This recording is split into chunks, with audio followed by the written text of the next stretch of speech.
You know, one of my favorite one of my favorite quotes from television or any story really is from Star Trek when Captain Picard says that it is possible to make no errors and still lose. That is not weakness, that is life. I find myself shaking a little bit sometimes, even just recalling that quote, because I feel as though it's so indicative of the human experience. The fact that you can have everything you want in the world dangling before you and do everything right in pursuit of it and in attempt to maintain it, and still lose everything right before your eyes. I think this is, if anything, an inevitability. It's almost like a law of thermodynamics that things, people, etc., come and go. But it's one that, you know, I find deeply upsetting, that brings me to tears at times, puts me into a deep state of melancholy. It's part of why I relate so much to that German word Weltschmerz, you know, world pain, or some might translate that as empathy for the world, because I see the amount of loss and abandonment and violence in the world, and I feel pain not for any one particular individual, but for the shared humanity of people. Like this broad kind of idea that there are massive amounts of people experiencing pain as a result of the human experience, the broad experience of living. you know, this is a thing that I can find debilitating to even think about, to the point where, like, at least in the past, I would spend days just laying in my bed thinking about this concept and feeling shook by it, feeling terrible. As the years have gone on, I found myself able to operate and function in spite of these sorts of feelings, but have nonetheless found these feelings to be consistent. You know, it's like I'm unable to shake them. I'll read my books and do my Anki and do my work, but the entire time lingering in the back of my mind, I'll have this distraction that, you know, this overriding feeling of depression and melancholy in the back of my mind as I'm trying to do anything. And it's like I'll tough it out and act in spite of that feeling, but it'll still be there. Be it world pain, or you know a kind of dissatisfaction with humanity, or a feeling that, like, I'm never going to be able to really get what I want out of life, as far as companionship is concerned, at least. I used to think that I would lose all of my friends. I stopped thinking that way a little while ago, like 2 years ago, but I had it in my head that all my friends were going to be gone. I would be left abandoned in the end. And this was by far one of my biggest fears. It still is, but it doesn't have power over me, because I know that this particular fear will not come to pass. But, before I had some of the friends I had for, quite as long as I have, this was something I would think. Now I've known some people for 10, 7, 8 years, and it doesn't bear on my mind the idea that they'll be gone. But I used to just sit in my room drinking, thinking about this, about this idea that everyone would leave in the end, that it would all be over for me, all alone. And I'd be pretty theatrical about it, as you can imagine. But the only thing that could really numb this consistent, sometimes constant pain of mine was the use of depressant drugs, be it alcohol or sedatives or dissociative anesthetics or what have you.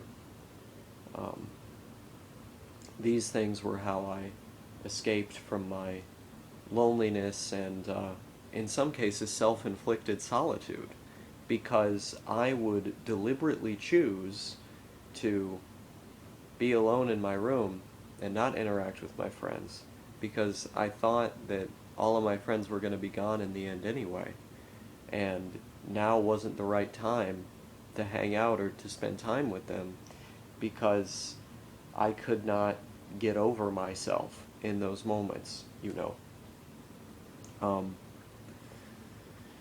And I've always been that type of person that wants to keep their friendships going on for as long as possible, unless I feel as though I've been disrespected in some deep and irreparable way that just talking about it couldn't fix. Some major violation of boundaries, for example. But beyond those things, or just blatant incompatibility, it's like I'm the type of person who will want to adapt as much as possible, make as many compromises as possible that are within reason, and to try and find like a middle ground, or new approach, whatever need be, just to, just to have that community. It's like loyalty is very important to me, but I don't know how many other people it's important to. That's always the thing that you're gambling with, right? Because you could meet people who say that loyalty is so important to them, and then in actuality it turns out to be not the case at all. And so by placing your trust in others, you are inherently taking a leap of faith. You can never know for sure what's going to happen, but this is a risk that we all take when socializing and when getting attached. Particularly with love, the stakes are higher because you're placing more of yourself and of your heart into one person.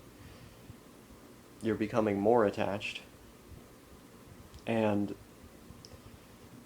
I find myself in a strange place with this, because there were multiple times when I had shunned the idea of love writ large and said, I'm not even going to engage with it. I'm not going to get abandoned or see myself fail in this way.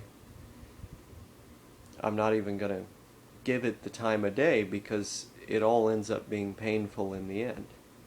I would go back to that Charles Bukowski quote, from one interview that he did, where he was asked to describe love in a few words.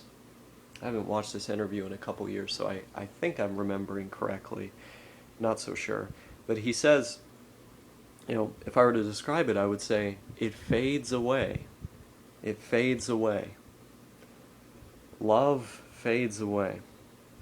And something I find to be true. But what's strange about it is, it seems as though I never even fully stopped loving all the different people that I've been with. That there is some type of love lingering for each and every one of them, that I can never truly forget any of them. That they'll always be kind of assigned to whoever I was at that time, and in my memory I will recollect them as an important part. There's some level of attachment that I continue to have for all those different people at all those different times. And even as I've come to peace with several of them and have forgiven, forgotten, gotten over it, that little part of me is still there. And I don't even think that's a bad thing as much as I think that it's a sign that you loved them in the first place, that there was love to begin with at any point, the fact that you would still carry with you those memories. It's not something to be seen as a flaw or to judge someone over. But it's all about being able to approach it healthily, right? You can't take away the influence that certain individuals have had on you in their entirety, right? You carry some of it with you forever. That's life. But in the past, I found myself wishing that I could, burn all the photos, destroy all my memories, and wish for them to, in my own mind, have never existed, been there. And it's not even outside of the realm of possibility that I feel that way again. That's what's so strange about the gamble of engaging in love, right? You open yourself up to the idea that you will feel that way again. You take a leap of faith for another person, knowing full well this almost thermodynamic law that people come and go, that it's all for naught in the end. And knowing that full well, you still take the leap of faith as though this time is going to be different. And even as you know that it probably won't be different, you still do it out of sheer appreciation for the other person's essence, out of a love for their existence, their thusness, we might say. And you accept that idea that they could go another way because you recognize their autonomy and freedom as a person. And if you truly love them, then you will place the utmost respect in that autonomy and freedom, in how they feel. Because if you don't, you risk dehumanizing them and treating them more as an extension of yourself than as an individual person who can make their own choices. And by the time you're doing that, you may as well have never loved them. In that sense, I view love as an action or a set of actions. You cannot truly love somebody unless you have treated them in a loving way. But for as much as we may acknowledge that sacrifice is an essential component to love, even the ultimate sacrifice, which is letting the person go in the end, that understanding and acceptance of that fact will coexist with the sheer pain that we also feel in the wake of that sacrifice. It's called sacrifice because we are giving something up for the other person. And just because you wouldn't do anything else or go any other way doesn't mean that it's not a sacrifice, and doesn't mean that it doesn't also contain that feeling of pain as a consequence of what you're doing.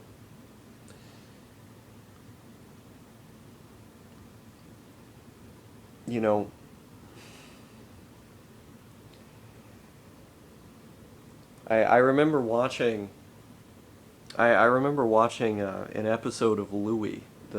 You guys remember the comedy show, the Louis C.K. comedy show, where Louie's walking around in New York and he meets this random guy, and the guy tells him that he should appreciate the fact that he's feeling loss. That's the best part of ever having loved somebody, that it's confirmation that you really love them in the first place. And that he hasn't gotten to feel that way in 3 decades or something like that. It's been a long time since I've watched the show, so I don't remember the exact quotes, but um, I feel like the kind of sentiment that I'm talking about is expressed a lot in art, right? The idea that that there are two sides to the experience of love and romanticism. There's the side when you're head over heels, and then there's the side when it's all falling apart. And it seems like very few people out there have actually managed to have this like cyclical relationship where they can fall in love and fall out of love enough times to sustain something like a long-term relationship or a marriage. Um, I've met people like that.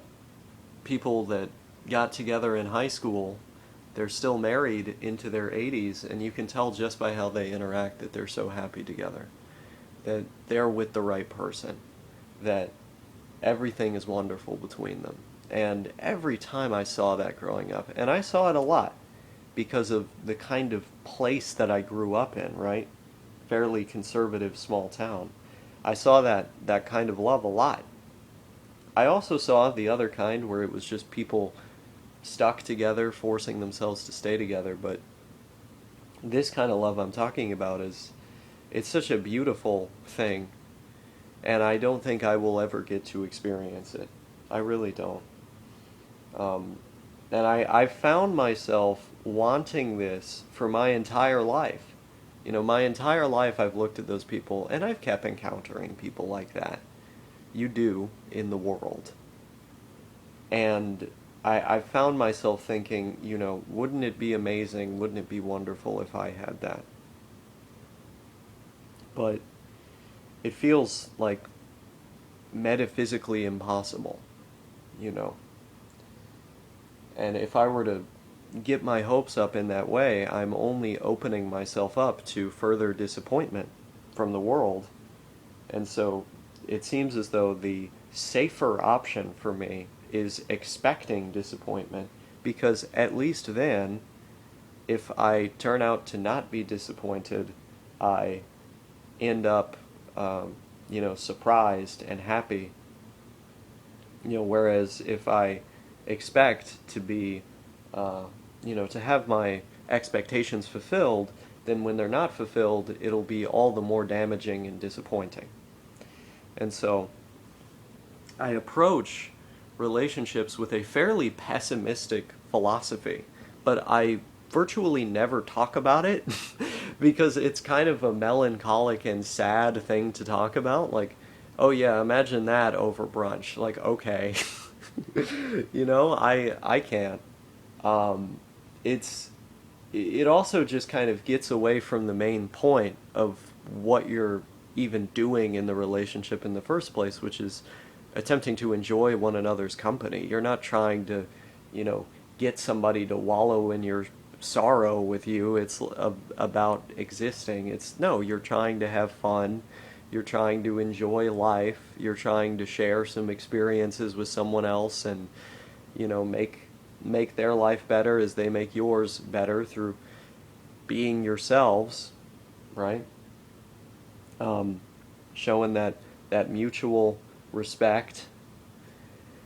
It's not this weird melodramatic thing where everything has to be a kind of existential question. So you know, I find myself like approaching the world with this philosophy, having it in the back of my head, but then for the most part, outside of very rare instances where it's appropriate, keeping it to myself. That that I think is the best approach, because you simultaneously get the benefits of thinking this way, and also get the the benefits of not being in other people's face about it, particularly not whomever you are attached to. Um, but I would add, moreover, that coming to these revelations is not enough. accepting the revelations is what you ultimately have to do, because if you've come to the revelations but you are not accepting of them, you refuse to really internalize them, you're just going to be fighting against a reality which you find to be negative. Like if you have some philosophical inclination towards optimism and you're really desperate to believe that the world can be like that, then thinking this way, acknowledging this way as some kind of like universal truth, is not going to make you feel good because you haven't accepted it. You're refusing to accept it. And so it wasn't just like beginning to think like this that ended up helping me. It was also accepting it as a reality. But at the same time, I've got to be impartial here. It's not as though I've entirely shed my desire for some kind of lasting love, that grows and builds as time goes on. I think they call that companionate love. I believe that's what it's called.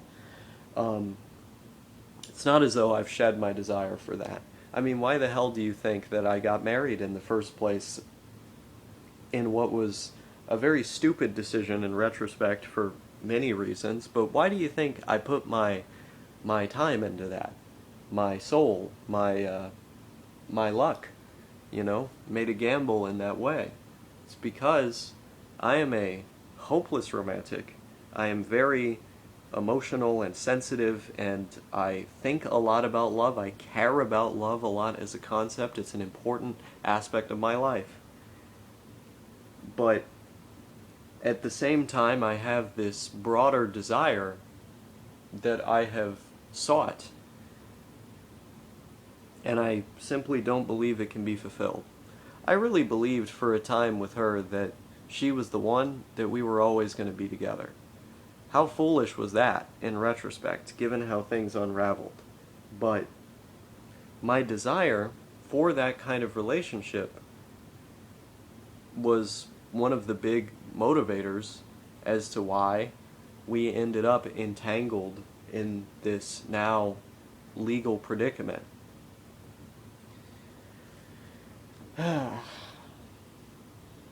Yeah. Yeah. So I mean, no, it's not as though I have fully internalized and accepted these realizations. Only, I would say, like, mostly.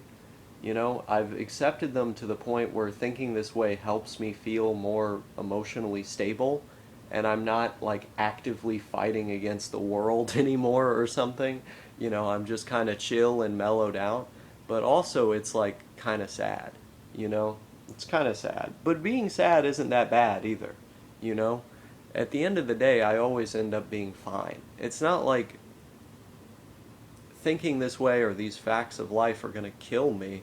I still find myself reading hella literature, doing my Ankis for hours every day, doing my grammar drills, listening and reading in my target language, and engaging with my hobbies and friends, learning as much as possible, exploring the world, eating good food, cooking.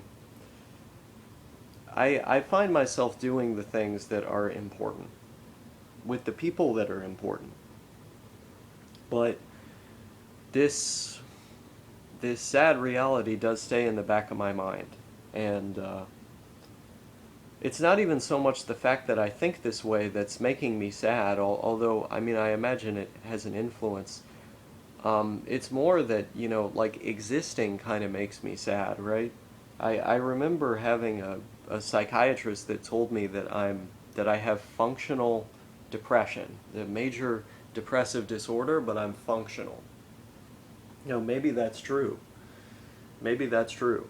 That I can be miserable and empty, and I still have things to be happy about in the form of my distractions. But, is that label, the mental health label, really apt in this situation? Is that really descriptive of what I'm getting at in this video? Or am I just a sensitive person who is very in their head and has a lot of feelings?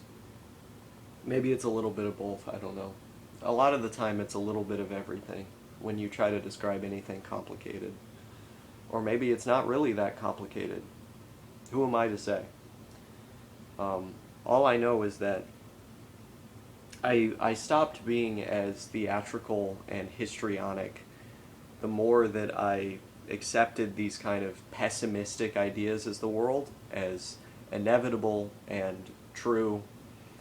Um, and then I started, being able to work on myself behaviorally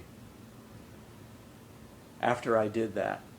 And I became a lot stabler, more stable, and nicer as a person. Um, yeah, but I don't know. Man, wouldn't it be nice? Wouldn't it be nice to have something like that? But I never will. And you probably never will either. Like, let's be real here. But who knows? Um, yeah, I don't know. I don't know, man. I still have moments where, and it's not often, it's very rare, but like I'll think about this stuff and a small part of me will still just want to kill myself, you know. It's not a big part of me, it's not a dominant part, it's not a part that comes out very often. But from time to time, he's still in there. And I think maybe it's because the world is just a hard place to live in. The world will break you down. It'll make you sad. It'll make you feel lonely. It'll make you feel like you got nobody at all. But you always have yourself to lean on, you know? And some good friends are always going to be there too. You know, there might be a woman that makes you a sandwich when you're not even awake. Complete stranger. You don't know.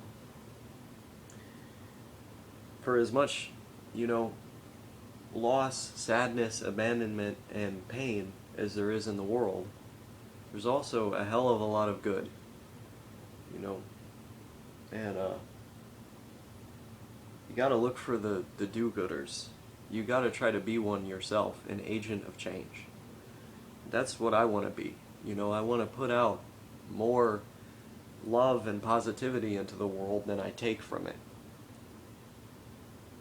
But at the same time, it's a sad endeavor because living in the world is a sad experience.